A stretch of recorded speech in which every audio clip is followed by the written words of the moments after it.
parlait de cette bataille de Bakhmout, eh bien, les Russes sont entrés dans la ville. Que sait-on? Que se passe-t-il? Voici les indispensables avec Fanny Veil. Bonsoir Fanny. Bonsoir David, bonsoir à tous. Alors quels sont les éléments d'information que vous avez pu glaner? Où en est-on là-bas? Eh bien, vous le disiez David, les Russes sont entrés dans Bakhmout. C'est ce que dévoilent ces vidéos tournées en plein centre-ville, d'ailleurs par des Ukrainiens. Alors on ne voit pas ces troupes russes à l'image, mais au son de leur artillerie, on comprend qu'il s'agit de combats de rue à quelques dizaines de mètres.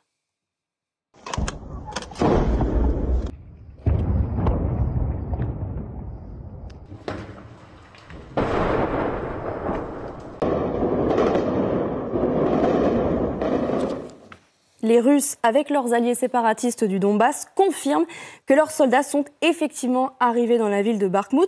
Écoutez par exemple Denis Pouchiline, chef de la République séparatiste pro-russe autoproclamée de Donetsk. В Артемовске ситуация меняется в плане того, что ребята, вагнера, которые там работают, то есть неимоверными усилиями, то есть, но они все же зажимают клещи, и сейчас мы уже там фиксируем, то есть, бои на окраинах, причем с разных сторон, причем пока зажимаются клещи, но тем не менее. Но бои там очень ожесточенные, противник упирается и не считается со своими потерями. Alors quel est l'état des combats? Regardez la carte. En rouge, c'est le terrain acquis déjà par les forces russes. Et voici donc, selon les dernières informations, les nouvelles positions russes dans Bakhmout, ici en jaune. Les soldats de Moscou ont pu progresser et entrer par deux axes. Au sud, d'abord, par cette grande avenue qui, vous le voyez, traverse la ville. Dans cette zone, aux dernières nouvelles, les Ukrainiens ont réussi à stopper leur progression à environ 5 km de la place de l'hôtel de ville. Mais l'avancée la plus marquée des Russes, c'est ici, à l'est, où ils ne sont qu'à 2 km de cette même place. Ils sont entrés par cette zone industrielle, ont pris le contrôle de l'usine de vin et c'est désormais ce boulevard qui fait office de ligne de front. Qu'est-ce qui peut expliquer cette progression?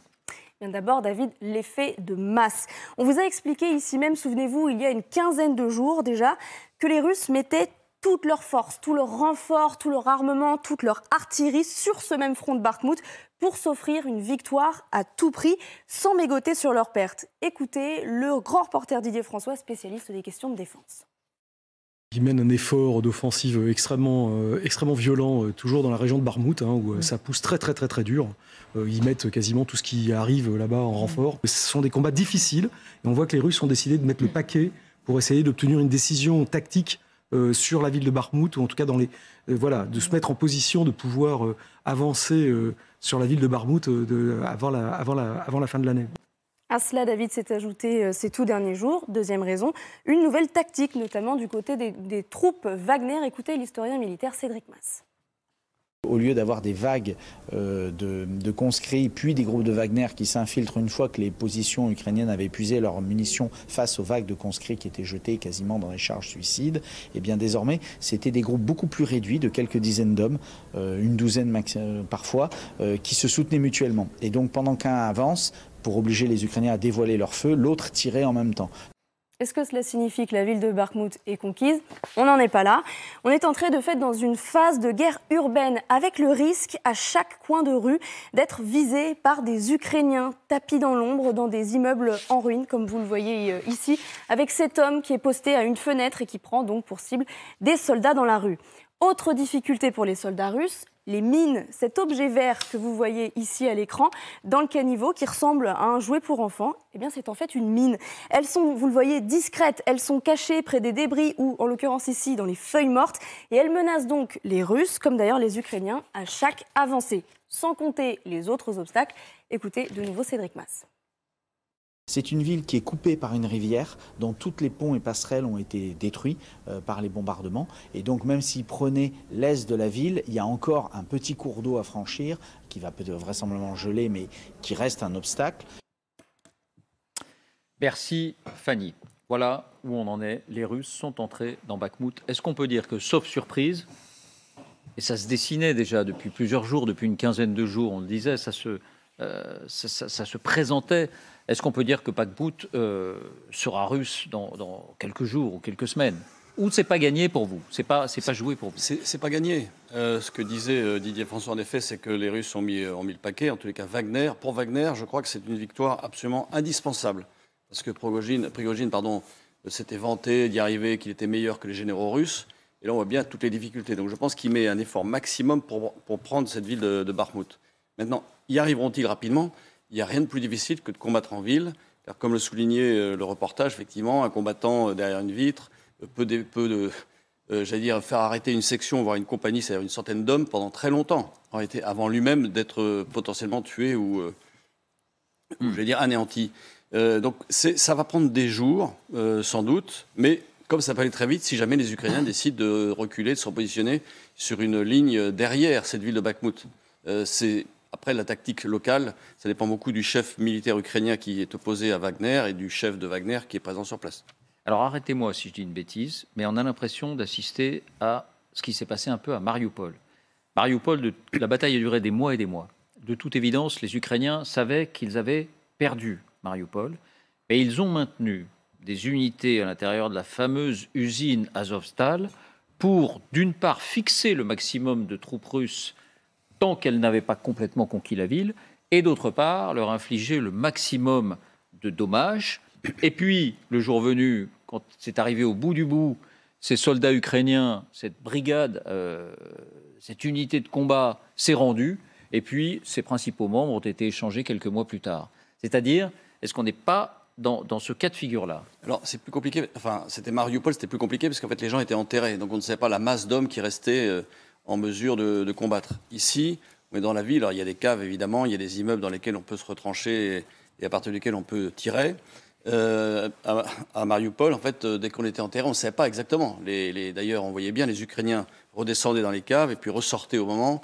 Et donc, les Russes avaient peur de s'approcher de cet objectif majeur. Ils ont eu beau le bombarder. En fait, les bombes ne traversaient pas toutes les couches différentes de plafond. Là, c'est un peu différent. Même si un combat en ville, vous savez, on dit habituellement qu'il faut 7 combattants, 7 attaquants contre un défenseur. Pour vous 7 dire... attaquants oui, pour donc, un défenseur. Il faut une masse supérieure humaine. Et je pense que les Russes ont mis une masse supérieure humaine sur Bakhmout. Et de fait, est-ce que ça ne va pas permettre aux Ukrainiens, j'allais dire, de tenir, et par installade, d'essayer de mener une contre-offensive ailleurs? Et on fixe et on cherche à déborder. On n'a pas l'impression qu'ils fassent, les Ukrainiens, de Bakhmout, un objectif central à défendre. Sinon, ils auraient contre-attaqué. On connaît quand même l'état de leurs armements, mais visiblement, ils sont prêts à céder là-dessus pour que ces troupes russes ne soient pas réparties ailleurs. Ça, c'est vrai. Et c'est pas vraiment un objectif stratégique, cette ville. C'est une ville au milieu d'autres, alors certes avec des vignes, etc., mais c'est un objectif tactique qui est important pour les Russes de prendre cette ville, parce que d'abord pour leur propre morale, pour un Prigojine vis-à-vis d'un Poutine, mais c'est bien le seul objectif, même si malheureusement beaucoup de soldats de part et d'autre vont mourir dans cette bataille de Bakhmout. Ils sont déjà morts d'ailleurs, ils sont déjà morts. Beaucoup sans doute encore. Emmanuel, votre analyse. Rapidement, infliger le maximum de pertes à Wagner, montrer que Wagner peut être défait, c'est aussi un acte symbolique ou une volonté de la part des forces armées ukrainiennes. Vous avez raison de parler de fixation, mais de part et d'autre. Ce sont des troupes ukrainiennes très aguerries. Il faut rappeler que Bakhmout n'est jamais tombé en 2014. C'est la seule ville, c'était la ligne de front. Donc les troupes ukrainiennes qui y sont des troupes très aguerries.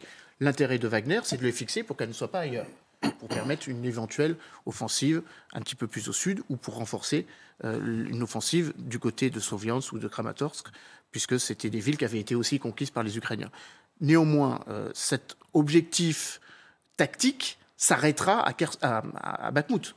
Je ne vois pas, après les nombreuses victimes, les nombreux obus, 60 000 obus par jour, russes, à peu près 10 fois moins côté ukrainien, je ne vois pas, une fois que Bakhmout sera conquis, une offensive russe.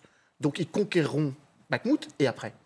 Donc vous confirmez bien la thèse du trophée. Il s'agit Je pense, d'offrir, oui, c'est un trophée. après toutes ces défaites depuis l'été, C'est il d'arriver s'agit à Moscou d'offrir en un disant, trophée regardez, j'ai à gagné Poutine. Bakhmout. Voilà. On Prigojine, c'est Mais d'un point de vue militaire, ça ne change pas la configuration du rapport de non, force. parce que- C'est un autre communication, mais la ville est complètement détruite. Oui. Il n'y a plus rien. Que fait-on? Comment investit-on une ville qui est un champ de ruines absolu? Ça a été transformé. J'ai découvert Grozny, c'était exactement pareil. Plus un seul immeuble. Ou Mariupol. Oui, plus un seul immeuble n'est debout. Donc, alors, visiblement, les Ukrainiens ont fait le minimum pendant plusieurs semaines pour effectivement fixer les Russes ici. Mais pour Vladimir Poutine, c'est un enjeu symbolique énorme. Il avait promis aux Russes que les soldats russes défendraient Kherson jusqu'à la mort. Jusqu'à la mort. Kherson est tombé. Là, c'est sa seule possibilité de victoire. Aujourd'hui, enfin, dans les semaines qui viennent, elle est à Bakhmout. Donc c'est très très important pour les Russes. Très important dans l'affichage. Symboliquement, après, comment on occupe une ville pareille? Il n'y a plus d'eau, il n'y a plus d'électricité, il n'y a plus rien. Comment on en fait? Comment on rebondit? Comment on se reconstitue des soldats absolument épuisés dans une ville qui n'est plus qu'un champ de ruines? Mais quelle victoire! Je veux dire, le temps qu'ils mettent pour faire 150 mètres. 150 mètres, c'est de ça dont on parle. On est en 1917, 1916, 150 mètres. Attendez, c'est pas l'offensive ukrainienne. 5 000 morts à Verdun. Oui, voilà, c'est ça. Mais c'est pour ça dire, tout à l'heure vous parliez du chiffre de 100 morts par jour. À Verdun, en tous les cas, sur la bataille de la Somme, les premiers jours, c'était 10 000 par jour. Mais enfin bon, c'est pour vous montrer un peu la disproportion par rapport à la Première Guerre mondiale. Mais là, c'est, je veux dire, quelle morale, dire, pour conquérir 200 mètres ou 300 mètres, alors s'ils ont toute la ville, on voyait tout à l'heure l'image, ça sera 5-10 kilomètres. And so what? Qu'est-ce qu'ils vont faire après? Donc une victoire, ça sera peut-être une victoire, mais... Le récit russe, récit poutinien d'une victoire. Oui, mais je vous rappelle que pendant la Seconde Guerre mondiale, c'est ce genre de victoire, c'était une victoire tactique qui permettait ensuite un basculement stratégique. C'est-à-dire, on perce et ensuite le front s'effondre. Et là, on avance à toute vitesse. Là, effectivement, comme le disait le général, ils vont percer et puis, paf, ils arrêtent. Et parce que derrière, il y a les Ukrainiens qui sont en deuxième ou troisième rideau. Et ils n'ont pas les moyens. Ils n'ont pas les moyens. Aujourd'hui, de part et d'autre, on n'a pas les moyens de lancer une deuxième vague. C'est-à-dire qu'en fait, on est front contre front, ou presque, sur plus de 1000 km, et on n'a pas les capacités. Alors, peut-être que les Russes l'auront lorsque les mobilisés de septembre auront été mieux formés, etc., pour attaquer. Même chose côté ukrainien avec des mobilisés. Mais est-ce qu'ils le feront aujourd'hui? Ils n'en ont pas les moyens. Les deux parties, j'allais dire les deux pays, sont à l'os. En termes de munitions, en termes de blindés, en termes d'hommes. Donc c'est, de mon point de vue, très compliqué. Donc de fait, ce que vous dites, c'est-à-dire qu'ils vont prendre la ville, et so what? J'attire juste votre attention sur un point, et je le fais à dessein pour que vous puissiez répondre. Ceux qui nous écoutent savent qu'ici, on n'est pas neutre. On ne renvoie pas les Russes et les Ukrainiens dos à dos. Il y a là une démocratie d'un côté, un régime autoritaire de l'autre. Il y a un agressé d'un côté, un agresseur de l'autre. Mais quand il y a une victoire ukrainienne, on s'en réjouit et on la considère comme telle. Et ceux qui nous regardent peuvent se dire, compte tenu de ce parti pris, quand il y a une victoire ukrainienne, on la célèbre comme telle. Quand il y a une victoire russe, on dit que c'est une victoire en carton. Elle n'est que symbolique et elle n'a pas beaucoup d'impact militaire. Vous voyez ce que je veux dire? On pourrait nous objecter ça. Alors qu'est-ce qu'on répond? Déjà, on répond qu'il y a des civils qui sont encore dans la ville. Et que s'il y a une victoire russe, je ne suis pas certain qu'ils attendent les Russes en libérateurs. Ça, c'est un élément très important. Encore une fois, c'était une ville qui est restée ukrainienne et qui a résisté au rouleau compresseur en 2014 et de nouveau depuis quelques mois. Je suis d'accord que la ville n'est pas totalement prise. Hein. On est encore au faubourg de la ville. Dans le cas où elle est prise, qui semble se dessiner. La symbolique avec Mariupol, à mon avis, est un peu discutable. Premièrement, Mariupol est une ville beaucoup plus stratégique et symbolique en même temps. Premièrement, ça ouvrait sur la mer d'Azov. C'était un port sidérurgique. La Russie avait fait de la conquête de Mariupol la vitrine de ce qu'ils allaient faire en 6 mois, comme à Grozny, en disant la ville est détruite, nous allons la reconstruire. Je ne suis pas certain que 4 mois après la chute d'Azovstal, on en soit là. Alors après, la difficulté, effectivement, c'est qu'à Azovstal, vous aviez un dernier carré de militaires qui se défendaient avec aucune échappatoire possible, alors qu'à Bakhmout, les forces armées ukrainiennes pourraient lâcher la ville. Pardon Emmanuel, mais là la comparaison, c'est plutôt quand les Ukrainiens conquièrent, enfin, quand les Russes sont contraints de se retirer de Kherson et quand les Ukrainiens récupèrent la ville, on dit c'est une grande victoire. Quand les Russes semblent sur le point de conquérir Bakhmout, on dit c'est une victoire qui n'a pas beaucoup d'impact. Est-ce que vous pouvez nous expliquer la différence entre les deux? Alors, je peux. Alors, mon analyse. Mais je connais un peu la réponse, mais il faut que ce soit dit. Il faut que ce soit dit. Alors, mon analyse, déjà, c'est que Kherson fait partie des 4 unités administratives qui étaient éternellement russes, en tout cas présentées comme telles, le 30 septembre dernier. Et le président de la République autoproclamé, désormais rattaché à la Russie, paradait, au même titre que les 3 autres, Denis Pouchkine notamment, à Moscou. Donc le simple fait que le drapeau russe soit abaissé et que le drapeau ukrainien revienne sur Kherson est important. Je ne dirais pas que Bakhmout a cette charge émotive. Par contre, Donetsk l'a. Et là, effectivement, le combat des Ukrainiens, c'est sans doute de lâcher Bakhmout pour essayer de reconquérir Donetsk, pour montrer que 2 capitales ou 2 villes administratives sont désormais dérussifiées. Moi, je vais répondre à la provocation de notre. Mais c'est un souci de pédagogie, pardonnez-moi. Oui, mais c'est pas un match de foot qu'on est en train de commenter.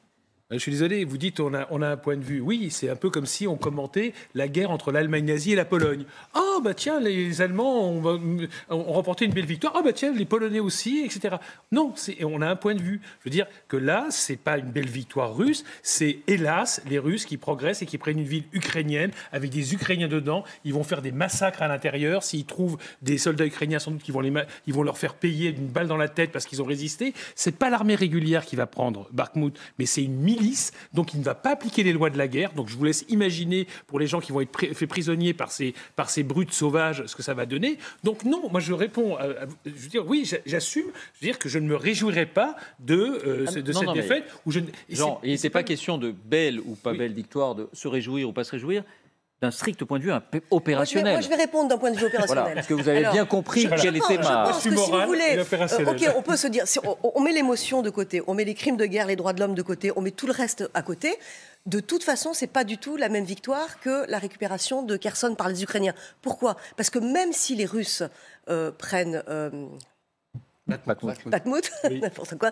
De toute façon, la ville va être difficilement exploitable. Et même s'ils arrivent à rester dedans, ils sont dans une dynamique qui leur est défavorable depuis plusieurs semaines. Donc, et au contraire, les Ukrainiens sont dans une dynamique de plus en plus favorable. Ils ont des armes de plus en plus sophistiquées. Ils ont un moral qui tient absolument et ils veulent aller jusqu'à la victoire finale, alors que de l'autre côté, l'armée russe est un petit peu en déliquescence, le moral est à 0, et donc même si les Russes prennent Bakhmout, est-ce qu'ils réussiront à avoir une autre victoire derrière? Ce n'est pas sûr. C'est pour ça qu'on peut aussi, d'un point de vue opérationnel, dire que cette victoire est une victoire à la Pyrrhus. Il a réussi à nous énerver, David. Non, c'est pas mal. Bonne question. Excusez-moi.